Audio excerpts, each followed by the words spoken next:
Hi, this is Jacqueline here with the Grow Program, and thank you for growing with me this afternoon.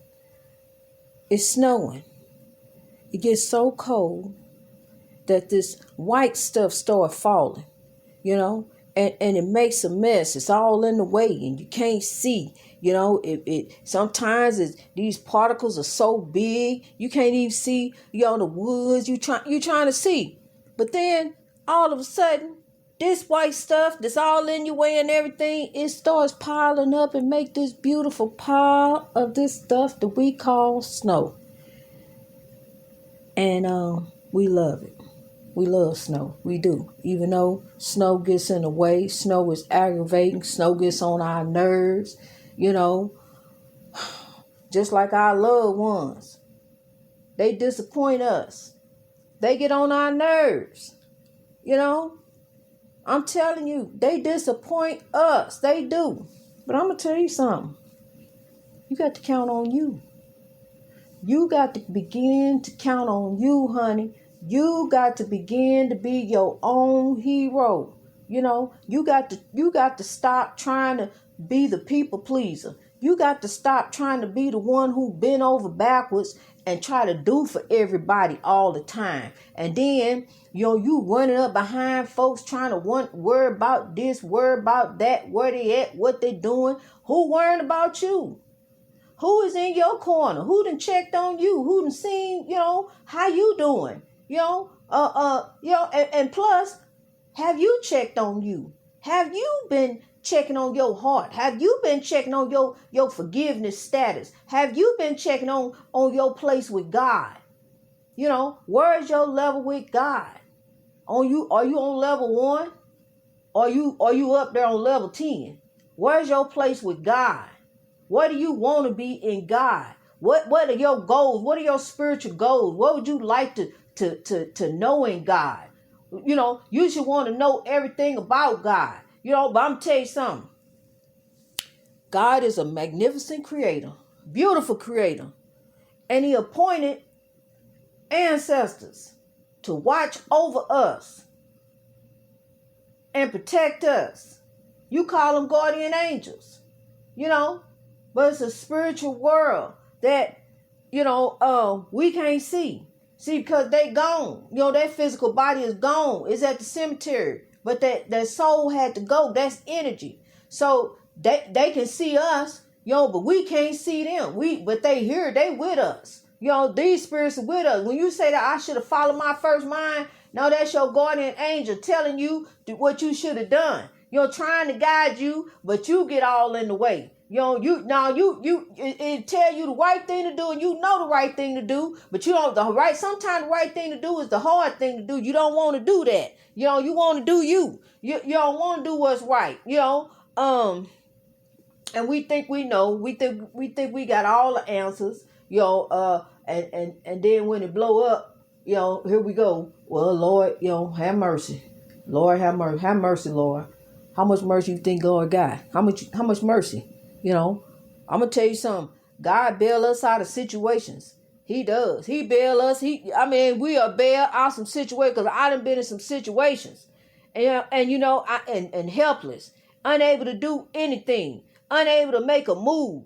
Lord, why did this happen to me? I don't do nothing but live for my kids. And I heard the voice just as clear as day. You live for me. I heard that just as clear as day. And then I got on the path, on the radio ministry, preaching the gospel of Jesus. And come to find out, there's a spiritual world that I ain't know nothing about. There's a real spiritual world where ancestors and spirits are all around us, protecting us and watching over us, who God has appointed to us, to watch over us and protect us, and guide us. But see, we get all in the way. That's where good versus evil come in. Because see, we can sit back and let this evil take over, and this evil will run our life and run us on. Next thing you know, how the heck did I get in this? How the heck did this happen to me? Where this come? Boy, I didn't see this one happen. How did this happen? Because chaos, negativity, and drama. That's where all that starts. Chaos, negativity, drama. Next thing you know, you all up ensnared, all up in it. You know, you see it coming, but and you try to duck and dodge from it, but you see it coming, and then next thing you know, there you are in it. Got to do better, people. That's oppression. We got to rise over this oppression, because see what happens is we just keep going like in a circle. It's like a merry-go-round. And then sometimes somebody got to say, hey, wait a minute, it's time to get off of this. It's time off of this foolishness. We too old. It's time for us to be kings and queens and royalty. And we still, chasing dreams, chasing after foolishness. I'm going to tell you something. Money don't buy happiness. You think it do. I heard people say, if I had $1 million, boy, all my problems be gone. That's wrong. More money, more problem. Money is the root of all evil. You go chasing after money if you want to, but what do the words say? What do the words say? What for a man to gain the world and to lose his soul? What you always been people who done had everything and didn't have nothing, didn't have the Lord, and then you just don't when you don't have God, you don't have nothing. You might as well be broke, because you ain't got nothing. You ain't got happiness. You ain't happy. Happiness comes from within. See, we set ourselves up for disappointment because we sit back and count on somebody else. Sit back and rely on somebody else when it is within God. God has already put that in us, in our mind, through wisdom, to overcome anything, to overcome oppression, to overcome financial debt, to overcome anything. This job right here ain't covering it. You got to constantly be borrowing, begging.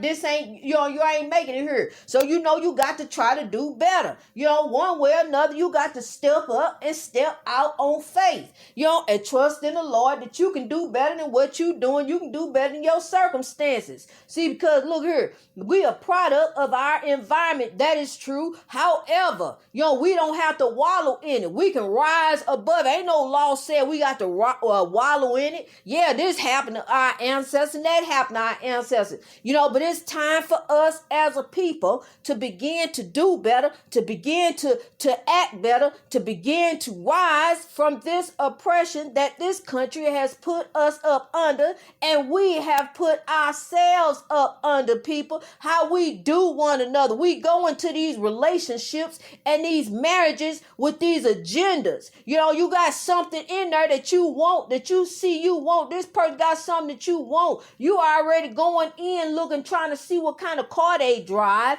You already going in trying to see what kind of job they got. You already going in trying to see what kind of money they got in their pocket. You ain't even trying to go in trying to look at this person's heart and try to really understand who this person is and where this person is coming from. But no, you want to think about using somebody. You want to think about building up this person's self-esteem, so later on you can try to tear it down so you can get what you want out this person. But see, you don't even understand. You don't even begin to understand that the vows that you took before God, you have to honor those, and you are going to give an account to that. You are going to give an account to your actions, because a ring does not represent your marriage. Your actions represent your marriage, and how you act towards your spouse, that represents you. You and your spouse are one. Whether you want to recognize that or not, you and your spouse, the person you decide to take hand in marriage before God, nowadays, this really don't even mean anything to anybody anymore, because you can sit there and tell somebody I'm married, that don't mean nothing to nobody. People will go behind your back and go after your spouse. But they don't even realize that they got to answer in the spirit world. They're going to give an account for that, because see, you came up against a unit. You came up against that. So you need to come up out of that, because see, you ain't going to get blessed like that. Matter of fact, you're going to get some stuff taken away from you. You're going to be judged by that. So you need to remove yourself out that equation, because that ain't nothing but a bunch of chaos, negativity, and drama that you done brought upon yourself, delving off in with this married person. So you need to remove yourself and redeem yourself for your actions. People, we got to do better, because see that right there, that is a form of oppression. When you go after somebody, now this is different. If these people done say we don't want to be together and we going through the process, that's different. But if you set out to go after somebody else's husband, and there's plenty of husbands out here, despite what you think, it's plenty of them. But you set out to go after somebody's husband, or somebody's wife, you gonna be judged for that. So I just want to let you know you have been warned.